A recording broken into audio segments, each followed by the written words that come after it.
Okay, here we are. We're going to get another couple of Les Paul Juniors out now. But before we get this one out, I just want you to see the case. This is, you might say it's pretty unremarkable. It's a typical brown croc cardboard case for a guitar. But the reason I want to focus on this is just because these things are made of cardboard. They're not particularly strong, so they haven't lasted very well, so they're quite unusual. And usually they're pretty chewed. This one is in pretty good condition. But if you wanted to get one of these cases for your Les Paul Junior now, I reckon you'd have to pay somebody at least £400, maybe £500 for what is a piece of cardboard with 2 hinges and 3 clasps on it. That's the way the collecting market has gone. Nevertheless, it's nice to have them. I've got 3 Les Pauls at home, and they've each got a case. One of them, this bit's missing, it's been chewed out, but this is completely intact. And inside is a really lovely, honest 56, I think, Junior. Again, live, loud, original skinny frets. So it takes a bit of taming, but you know, these guitars, this is Leslie West in a box. It's beautiful. Okay, Bob, what have we got here? Right, we've got yet more fantastic guitars. We've now got 3 slab board Les Paul Juniors and Specials variously. We've got a 56 here, 56 single cut, classic sunburst. Let's bring it forwards a bit. Here we go. This is probably most famous as the Leslie West guitar, because he and the Bob Wooten guitar. And the Bob Wooten guitar, of course. Goes without saying. La-di-da. But it's your favourite one, isn't it? It's one of your favourites. So I've got a 55, just like this, and it's one of my favourite guitars. It's fantastic. They really, really sing. There is a difference in tone between the single cut shape and the double cuts we're holding, because this extra area of adhesion here, I think, transfers a bit more sound. These are slightly older, got slightly thicker necks and things like that. They've got the old skinny frets, so they're a bit of a handful to play. But if you can play one of these, the sound is really, really fantastic. The one thing I want to just focus on this guitar, everything's real as it should be. The knobs are all right, the pickup, wraparound bridge, everything. What's really interesting here, we might get this from a close-up, is that within the yellow of the sunburst, there's quite a lot of red flushing coming out of the wood grain here. There's no red dye in this guitar at all. This is a yellowy sunburst. So how did all this red flushing get in here? Okay, this is a chemical reaction between the yellow dye and the wood. Okay, and the reason I want to identify it is because you quite often see these on TV guitars. Particularly, I can see it on my TV special. So I'm holding a special here, similar period. So when you say TV, you mean a yellow guitar? Yeah. On the yellow guitars, and you think, hold on, it's just wood and yellow, kind of semi-translucent paint. Where's the red come from? Oh, well, everyone says it must have been a cherry one that someone stripped and refinished. Right. No, there's some kind of reaction between the wood and the yellow dye that happens. This is an original finish. It's never been stripped and refinished, and yet it's got a red flush. It happens less on TV guitars, but it happens. So just a little point of minute detail there. Yeah. Moving on, you're holding a 59, I think, or 60? I think it's a 60. Sorry, just joking. I don't know. Have a look on the back. Have a look at the back of the headstock. It's a 60. It's a 60. It's a 60. Yeah. But, 0. So it's got a 0. But it's got the big neck of a 59. It's got the big neck of a 59. It's got the frets after 58, big frets. Big frets. It's gone from cherry red to a lovely kind of faded brown. I bet it's probably red under the pickguard. The neck pickup for the back. Slightly unusual configuration because many of the red ones had black pickguards. This has got tortoiseshell, which is more common on the TVs. But everything else is right. Until the middle of 60, you would have had these top hat knobs before they went to reflectors. So everything is right about this guitar. It's in lovely condition, and again, it really sings. But it's very resonant. Very resonant. But I mean, not much more to say about this guitar except that it's a really straight example. Yeah, and it's very solid. I mean, the neck is nice, very chunky. It's a big neck. Yeah. So if you've got small hands, you're going to have problems. Yeah. My girlfriend could play the hell out of this guitar. So you're on a real groove with that one today, aren't you? Yeah, maybe I should. Yeah. Should I let it go? Oh, let it go. Let it go. So Its slightly big brother, these are student guitars, its slightly bigger brother was the Special, which is a 2 pickup guitar. This is also a 60, I'm fairly sure. No, thinner neck? It's a 59. 59 again. Right, now this is really interesting because you can see how the transition was happening in Gibson at the time. The first of these guitars had this pickup selector switch here and this pickup here. So that was 58 when it was introduced in 59. So it's got the big frets. This has got the big frets late after 58. Right. And yeah, I didn't know this before I looked at it. It's got no silk screen. Right? This was the first guitar to lose the silk screen. So this would say Les Paul Special. Right. That would say Les Paul Junior. Junior, yep. This would say Les Paul Special, but the silk screen went. Yeah. And this is particularly important when you get to the TV version of this guitar, because it's very unusual to find a Les Paul TV Special with a silk screen. Mine hasn't got the silk screen either. So it's a little bit more geeky for you. And was there something going on here? Yeah. So version 1 pickup switch here, pickup closer to the neck. Version 2 pickup switch here. Version 3, which this is, they moved the pickup back, and that's because the neck tenon underneath here with the pickup route was incredibly weak. Right. And when these guitars slid off the side of people's amplifiers, like they did all the time, you know, bang, hit the headstock, either the headstock or the neck broke off. These weren't going to be played by guys in suits and glasses, were they? They were going to be played by students. Well, that was the idea. Although back in the day, you know, the guys, the musicians who didn't have a lot of money but were playing professionally, they figured out these student guitars were just bloody good guitars. Yeah. So these ended up being played by lots of good grown-ups too. Anyway, this is a classic in good Nick Special. It's faded more or less the same colour as that. But what's so interesting is this is a 59, right? Serial number begins with 9. But this configuration is later than my Special, which is 1960, because the pickup's moved. So in those days, you can never quite tell, is this really a 59? I mean, the neck, by the way, is definitely a 60 neck, and yet it's got 59 stamp on it. It's a 60 skinnier, flatter profile than that. Yeah. But that's a 60. This is a 59. So it's even the same with the Les Pauls. You know, we did that one video with that beautiful 60 Les Paul. It was a 60, but it was a 59 spec. Yep. So you can't really say a 60 was this and a 59 was this. There's all overlaps. The only thing to do is just surround yourself with these things, because there's so much conflicting information. As I say, this is very definitely a 1960 neck carve with a 59 serial number on it and a 1960 neck position. And this is a 1960 with a 50s neck on it. With a 59 configuration 59, neck. Yeah, and in fact, what's really interesting is that my two guitars like this, which are both TV yellow, my Junior is a 60 and it's got a big neck.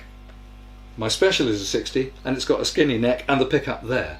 So Gibson were a bit all over the place in these days, so you know it's not worth being too religious about the details. Yeah. But you know, what fantastic guitars, just beautiful. This is in lovely shape. I mean, there's hardly any buckle rash on it at all. The back of the neck has faded slightly under hand wear, but it's got this beautiful patina on it. Absolutely. The only thing is that somebody has modified this guitar with one thing that isn't original. Right. Hang on. Yeah, that's right. That isn't original, because that's the original. That does the job. Yeah.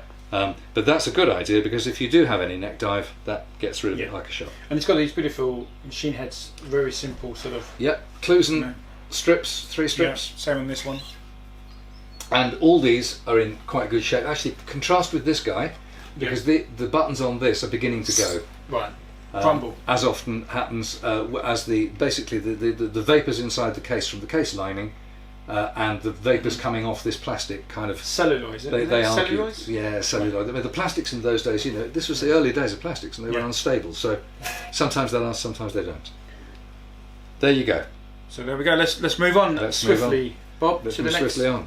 Selection. That was fun actually, because that was a lot of geekery. Yeah. Yeah, I like that. I love these guitars.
So, Bob, we've got a 330 and an ES 335. Absolutely right. From more or less the same time.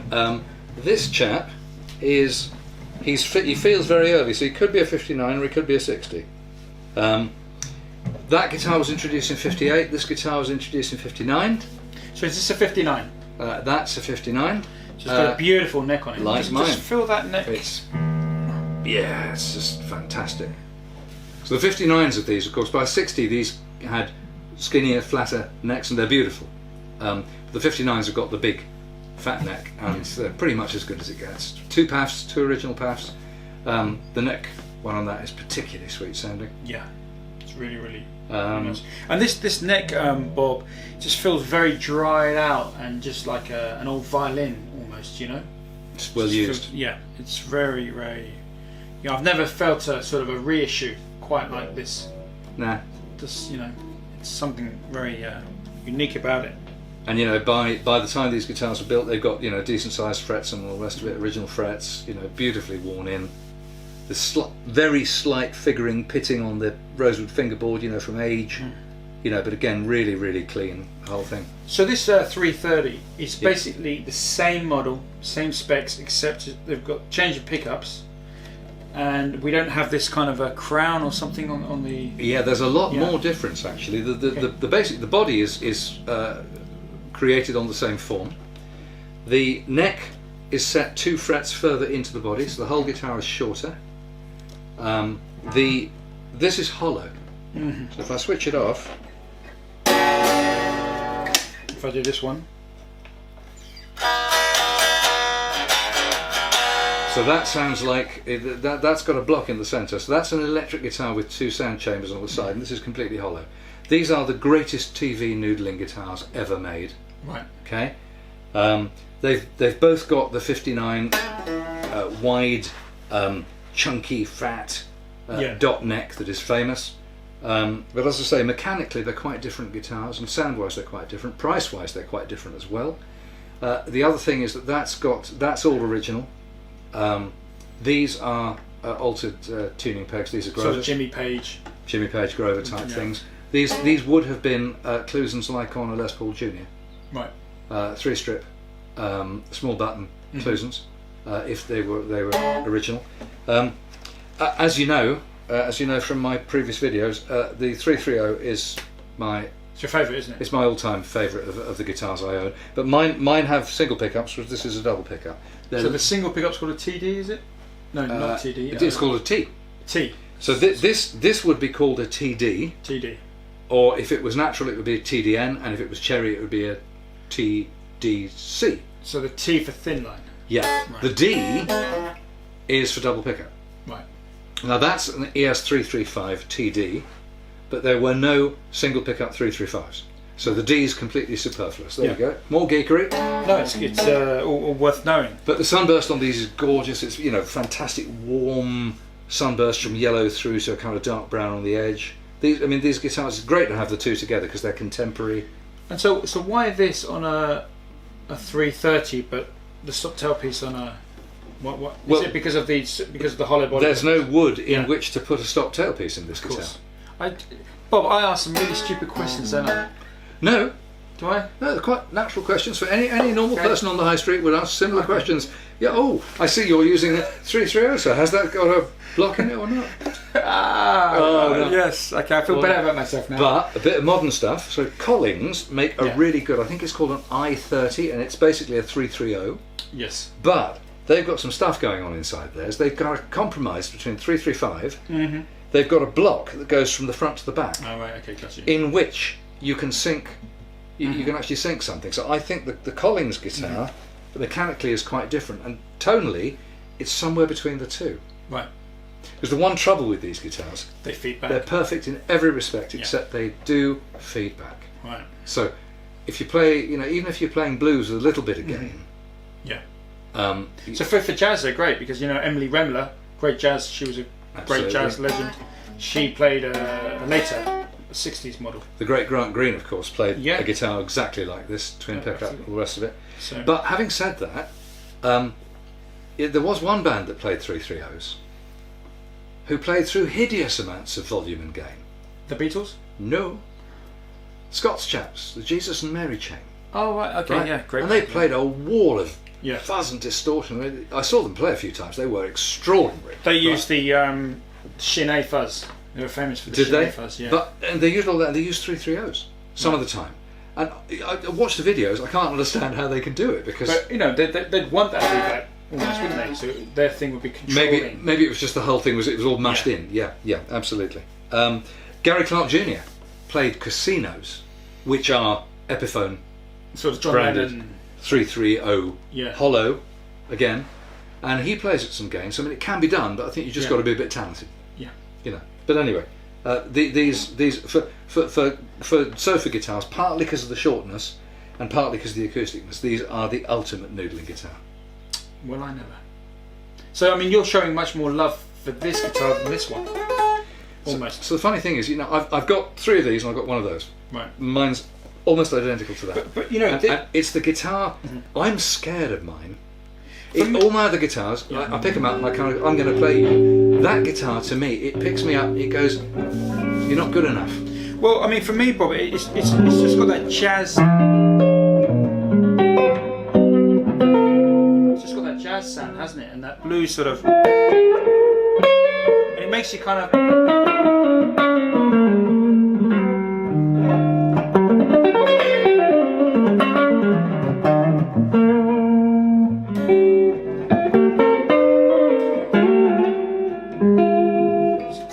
It's a Larry Carlton beast, you know? The funny thing is that you'd expect a guitar with a hollow body to be slightly richer than a solid body guitar. So the equivalent would be a Sunburst Les Paul to that guitar, 59 Yeah. Sunburst. Yeah. Strange thing is when you play the two together, the 335 is usually just a little bit brighter, Wow. which is kind of upside down. Yeah. Well, I guess that centre block plays a huge role in this. Yeah. You know. Now I gigged my 335 with my blues band one night, and that's quite a lot of volume, and it was really satisfying because it was pumping air Pumping the out air, the yeah, chambers yeah. into my wrist, Yeah. and it wasn't feeding back, but you could certainly you knew the whole body was at work. Yes. It was a great feeling. No, it's kind of like the kind of a Cadillac, isn't it? Of the blues guitars. You know, it's kind of when you're a made guy like B.B. King or whatever, then you progress to one of these. Well, then of course you went upstairs. You probably bypassed the 345 and you went straight to the 355, which had all the gold and the bling, yeah. what have you. But of course the 355s to have are the very early ones that are mono, Of course, without the varitone and all Yeah. the tone suck bullshit, and those are pretty fantastic guitars. Although they were fretless wonders, so You're gonna have to you had to change- refret yeah. them. Off you go, you know. Whereas the 335 came out of the blocks in 1958, the way it has remained. Yeah, and it's just crazy to think here we're checking these guitars out, but everything that Gibson produced in they didn't produce any bad things, did they? Really? Can you think of a bad guitar that where they went wrong? Well, I'm struggling. They were all some kind of gorgeous thing. They're Fender the same. Yeah. I mean, Trini Lopez, Gibson Trini Lopez From the mid 60s, yeah. Is that a good guitar? Well, it's the Trini Lopez is a 335 with diamond slash holes, different inlays, and a different tailpiece. Head stop. So it's a later 60s 335, so it's got Yeah. a tailpiece as opposed to stop, and it's got a 60s neck which is both narrow and flat. And Elvis played one on the. Did he play? No, he didn't play one. It wasn't it was Elvis. You know, in Elvis the comeback concert, Elvis. When he wore the leather pants. Right. What did he play? He played a. I think he played a Hagstrom. Oh yeah. He did, didn't he? He did. How do we know this? Sunburst Hagstrom. Well, how do we know this stuff? What use is this in life? Anyway, Yes. But the Trini, I love the Trini because it's such an unusual looking guitar. Oh, and of course it's got a Firebird headstock. Firebird headstock. Right, That's 6 it. on the Yeah, side. Yeah. Right. But the trouble is, and I've always wanted a Trini because I'm a collector. But actually, if I did have a Trini as a collector that plays, I wouldn't play it very much because the Trini's necks. It's very unusual to find a Trini, an early '65 Trini, where the neck's big enough for me. Right. With your big hands. With my We're back to big hands again. Big hands, yeah. There's a theme running through here. Yeah, with Bob's big hands. But you know, my hands are pretty big as well. And I've actually had somebody write a 1,000-word essay about my hands. I haven't. Have I told you about that? No. So, guys, this is a true story, guys. Somebody, one of the YouTube followers of ours, wrote actually a 1,000-word essay about my hands. This is a true story. I didn't actually read it. Can only happen online. Yeah, I only read a bit of it, but something about how I shouldn't be able to play guitar with my hands because they're too bit fat. Because you've got what I call large hands, but I've got fat hands. Uh-huh. So, well, I've got a friend who's. So I define physics. I've got a friend who's a jazz fusion player. Yeah. And I find it very uncomfortable to watch him play because he's got fingers like sausages. Right. And he plays really quickly and really nimbly, and you're watching and you think there's no way you're going to get to that note after that note after that note. He gets to them all. Dislocate his hand. He gets there all the time, but it's really uncomfortable to watch him playing because it's like, oh, it's not going to make it, not going to make it. I mean, size, does size matter? Well, you're back to that theme again. It's definitely, this is a long smutty unboxing, this one, isn't it? Okay, what's next then? Let's have some more guitars. Yes.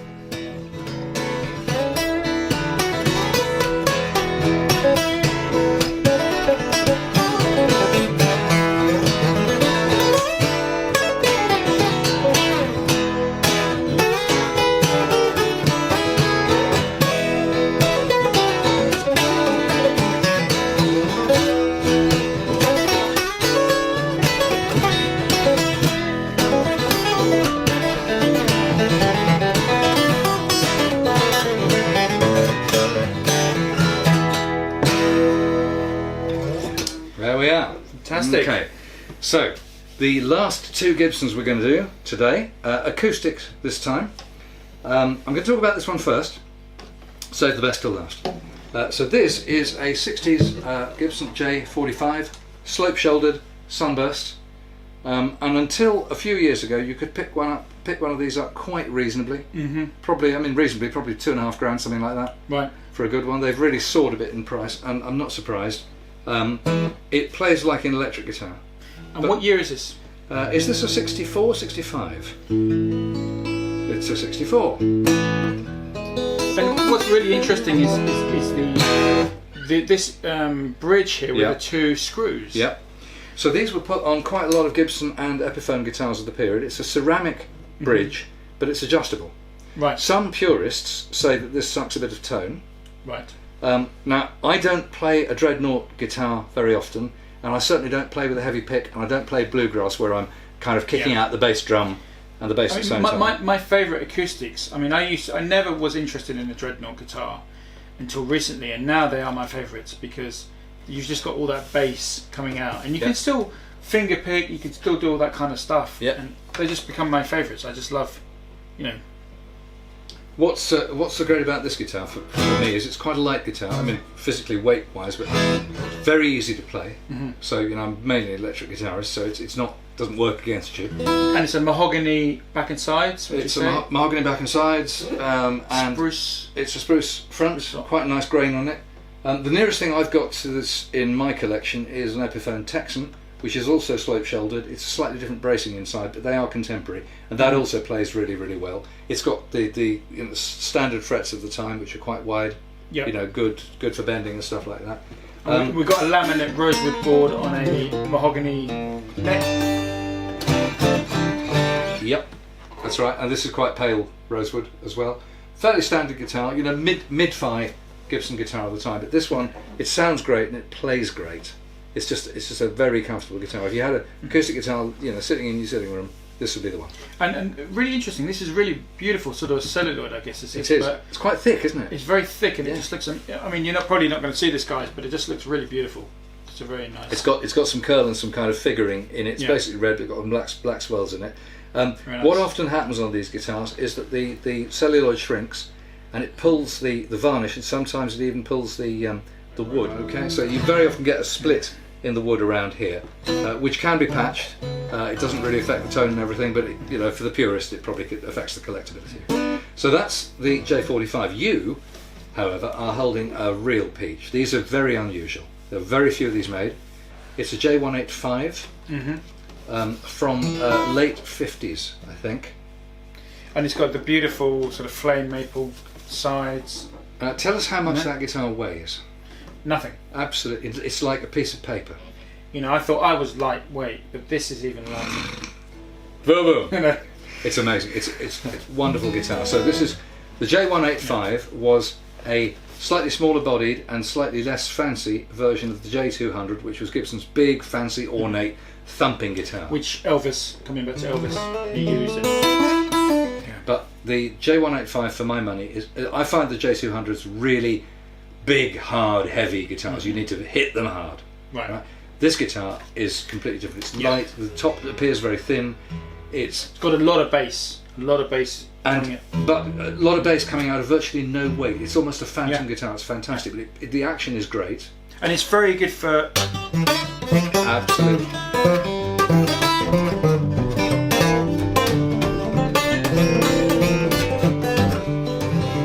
It's got very, very good for ragtime and the sort of just finger...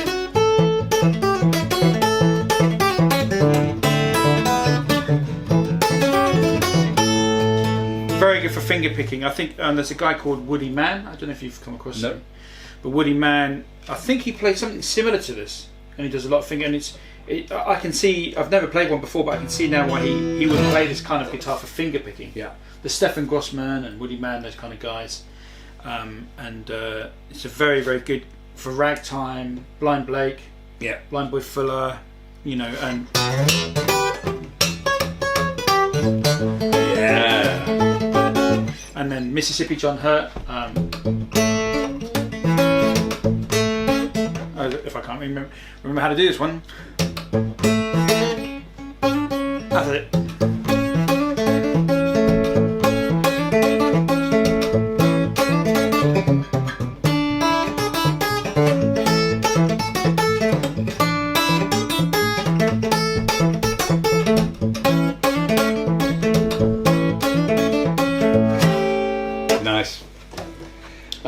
Maltese cross inlays in the across the bridge. I don't know why, but I love them. I love them. It's just a nice embellishment. Again, the pick guard, a beautiful piece of tortoiseshell celluloid, and you can see the pick guard here has shrunk a little bit, and it's pulled against not the wood but the varnish. So you've got a very slight gap around it. But it's very nice, isn't it? It's a very beautiful. Very nice. This guitar has. I mean, yeah, this guitar is by no means pristine. It's seen a lot of wear. This has been on some major tours around the world. I think it's been out with U2. It's been out with Clannad. It's really it's travelled, this guitar, but it's absolutely wonderful. It's a real piece. You pick it up, and you go, oh yes, yeah.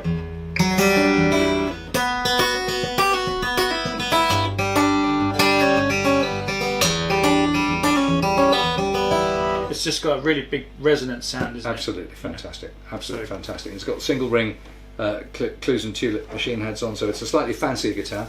But as I say, very, very few of these were made. I'm not sure of the numbers, but I might put that as a and that back is unreal. It's a nice piece of maple. You see, this is a maple back and side guitar as well, with a mahogany neck and a spruce top. It's almost like a jazz guitar, isn't it? Yeah. You know. But quite fancy, you know, sunbursted neck and stuff like that. It's just very tasty. It's just begging you to play it. Yeah, I love that guitar. But both of these guitars are so playable. Yeah. You know. And the wood's just dried out, hasn't it? Yeah. It's just dried out. Absolutely. They're both as light as a feather. That one especially. Fantastic. There we go. There we go. We love these.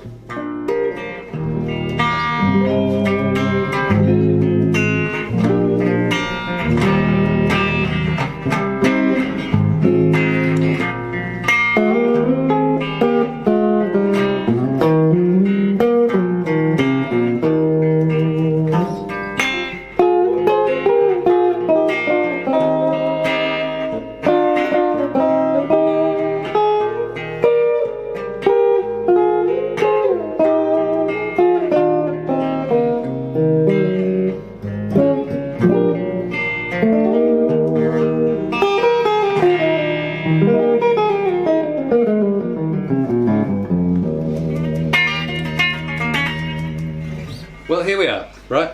The final two guitars of this mega unboxing, and we've got some really interesting stuff here.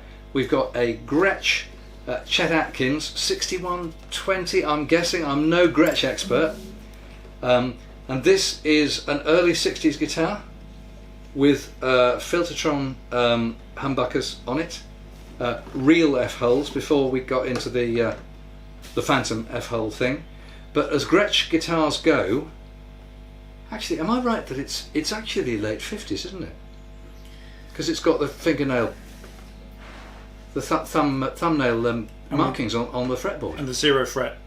It's got a 0 fret on this. So the trouble with Gretsch is that they change the designation of their guitars all the time, but it could be late 50s because the confluence of the thumbnail markings and the Filtertrons. I'm no Gretsch expert, and Gretches are a law unto themselves. Can I tell you a funny story I heard about Gretsch? I don't know if this is true or not, but I heard that a lot of the Gretsch employees, they would sit around all month doing not a lot, playing cards and stuff, and then at the end of the month, where they had to make, because they had to fulfill an order, then at the end, like the last week of the month, then they'd all be like, okay, we're going to make all these guitars, and so if you got a guitar that was made out from the end of the month, it wasn't as good quality as one that they had more time to do at the beginning of the month. I don't know if that's true, but that's a story that I heard. Like Friday afternoon cars, isn't it? Yeah, but this particular one, it looks very, very well made, and it's just got a beautiful sound. And the fretboard, again, like with all these guitars today, Bob, I really love the shape. All these guitars seem to have big necks, so maybe maybe they're owned by somebody with big hands. You're like back yourself, to big hands again. Like yourself, I don't know, but anyway, but it's an interesting sort of observation. But you could play anything on this. It's very versatile. I mean, this is your classic rockabilly guitar these days. Yeah, and it's just got that.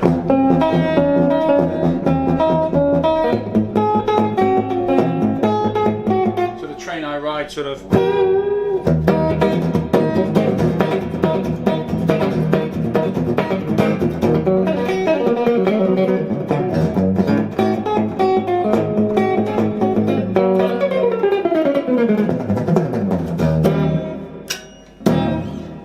Real rockabilly guitarists would hate me now, but anyway. Yep. It's got the sound.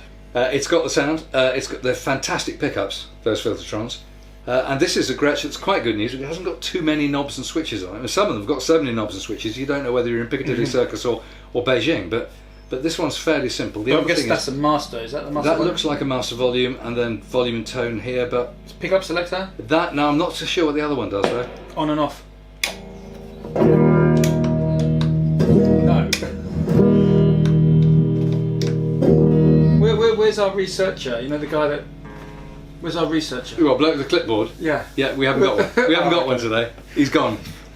But somebody who's watching this, who's a Gretsch expert, will tell us what all these switches do. I get very easily lost on Gretches because they've got a lot of controls. But it's got wonderful things like it's got a Bigsby, it's got a bar, a floating bridge with a bar on it. Just give some movement to a few chords on the Bigsby because it should sound really good. Yeah.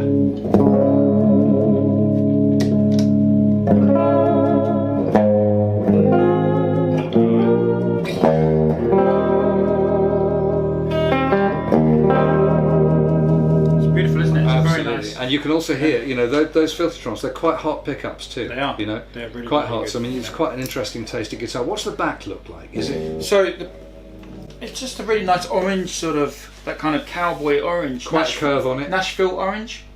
Is that a thing? Well, Nashville? it is now. Nashville orange, guys.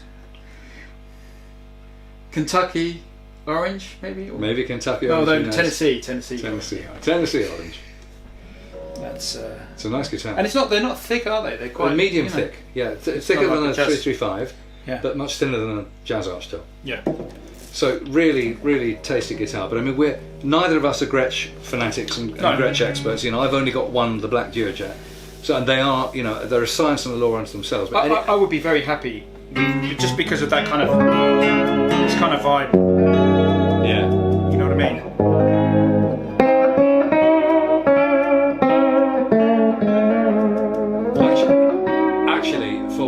I've heard the snippets from Ramon's forthcoming album, and there's a few tracks on there where throwing on a bit of that atmospherics would really hit the spot. It's absolutely up your alley.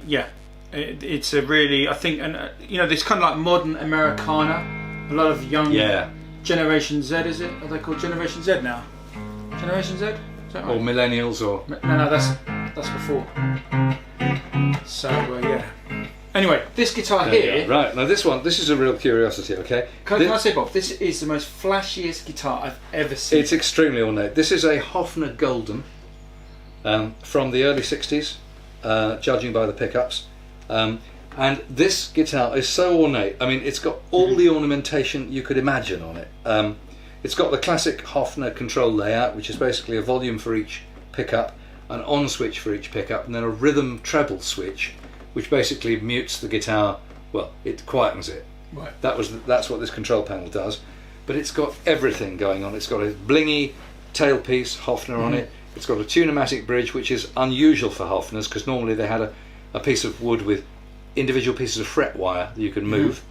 A transparent pick guard. This is really nice, transparent, and gold edge. Mother of toilet seat. Mother of toilet seat all over the shop, all the way binding round front and back. I mean, how many binds are there? I mean, how many ply? Well, let's count them. So you've got a white ply, a thin black ply, a white ply. Sorry, no, white, black, white, black, white, black, white, thick, black, white, black, wood veneer. Black, white, black. It's sounds to me like ply. these guys were on amphetamines when they made this. Something like that. It is very ornate. You've got these inlays, very complicated kind of cow horn inlays with flowers in the middle. Mother of toilet seat right round the guitar, both sides, and right up here. The most ornate shaped headstock. Sorry about the clicking. Even the machine head keys are mad. And then, as if that's not bad enough, it goes even madder on the back, where this is like something off Tales of Topographic Ocean. It's like a Lord of the Rings thing, isn't it? Yeah, I mean it's amazing, and all this is inlaid wood market. And this is like the most tiger flame I've ever seen. Insane flame, and then the flame goes on around the sides. And you've got this beautiful look, the carve. You know the kind of carve is like an old Epiphone Emperor or something. You know? And then just to add to the workload, this is a laminated neck, a maple neck. And again, this has got 1, 2, 3, 4, 5, 6, 7, 8, 9, 10. It's got at least 15 layers, this neck. Goes right up through the headstock. It's the most elaborate guitar. It's a piece of great beauty. It's in the Hofner book, and there's only about 40, 45 of these things in existence. It used to belong to Gordon Giltrap, who's a recognised Hofner authority. He's a great guitar player. Great guitar picker. What about the nut? The nut width here. What are you feeling here? This is quite a broomstick neck. It's quite narrow and it's quite round. It's very Hofner. Right. Because I mean the only Hofner I live with is my dad's old bass. Yeah. But that again is the neck profile is almost. Yes, it's chunky. Almost semicircular. Nice, yeah. But it's comfortable. And it's got good frets, hasn't it? It's got good, nice size frets. Nice size frets, and actually the action on it's fantastic. It's got flat wound strings on it. You were talking about the nut. Even the nut is laminated between two pieces of Mother of Toilet Seat and a dark piece in between. So that's incredible. And you have a 0 fret on these guitars. Do you know? I think a 0 fret's a really good idea on guitars. Yeah, well we've got a 0 fret on this one. On the Gretch as well, because the trouble that people have to go to cut a nut. Yeah. The right height, and one slip with the nut file and you've screwed it, you've got to start again. You have a 0 fret, it's just your action all the way down to the bottom is going to be perfect. Yeah, I mean, because it was always seen as an inferior way of making a guitar, wasn't it? But it's actually quite a, because Fylde, who's a great English maker, he has 0 nuts, Roger Bucknell, great guitar maker, guitar builder. Well, you had a Fylde, didn't you? I had a Fylde, and then I had to let it go. Which is very sad, but I'll get another one today. Talking of which, Gordon Giltrap has a Fylde model as a signature. So he does. Now, we're going to have to sign off because we've used up all the batteries in all our devices. For the aficionados amongst you, we've got the light right today, but the sound is going to be a bit wobbly because we're still working on the device's microphones because, mea culpa, I simply can't be bothered to have another 4 or 5 mics on mic stands around the place. We simply couldn't move with guitars, lights, mic stands and so on. So hopefully the sound is going to be okay. We're going to have to edit the hell out of this because we've done so much material. But suffice to say, I hope you've enjoyed this. We haven't done an unboxing for a couple of years. We know you like them. We love them. And the various comments we've made, particularly about some of the guitars that you might know more about than we do, please fill up the comments. We love your comments. Correct us if we've got stuff wrong. Well, we love your comments. We love your comments. And as you know, we interact with a good many of them and continue to do that because we think it's a great deal of fun. So I think we should probably say at this point, it's goodbye from him, and it's goodbye from me. or something like that. Take care, guys. Cheerio. God bless. Bye. All the best.